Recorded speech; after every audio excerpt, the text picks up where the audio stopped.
There's no easy way to say this, so I'll just spit it out. The Cadillac is dead. After 16 years, it finally just fell apart. Funny, I never thought it would be so tough to say goodbye to a car. We had some great times together, some great memories.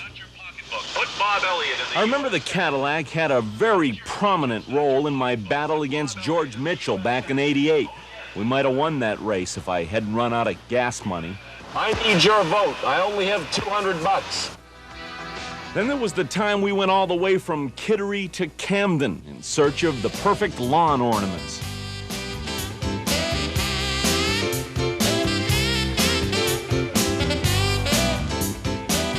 We ended up with a whole trunk load of the things. Unfortunately, the town of Cape Elizabeth wouldn't let me put them up.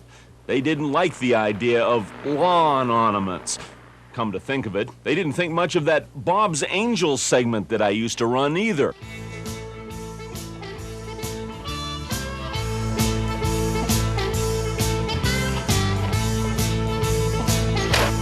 You want to tell me who those three were?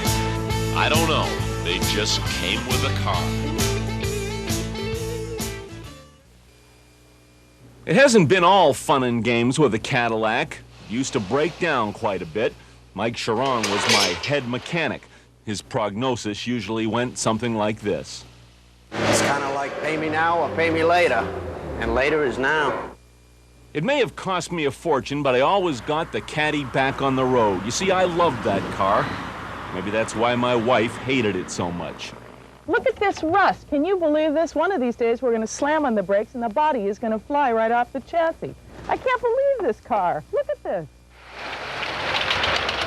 I hate this car. Well, honey, fear no more. The Caddy's gone.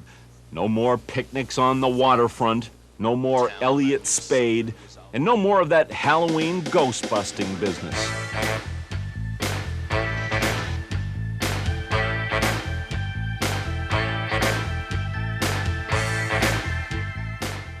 I had hoped the Caddy might make it for one more road trip. One more spring training. One more trip to Perry's Nut House. I guess it just wasn't in the cards.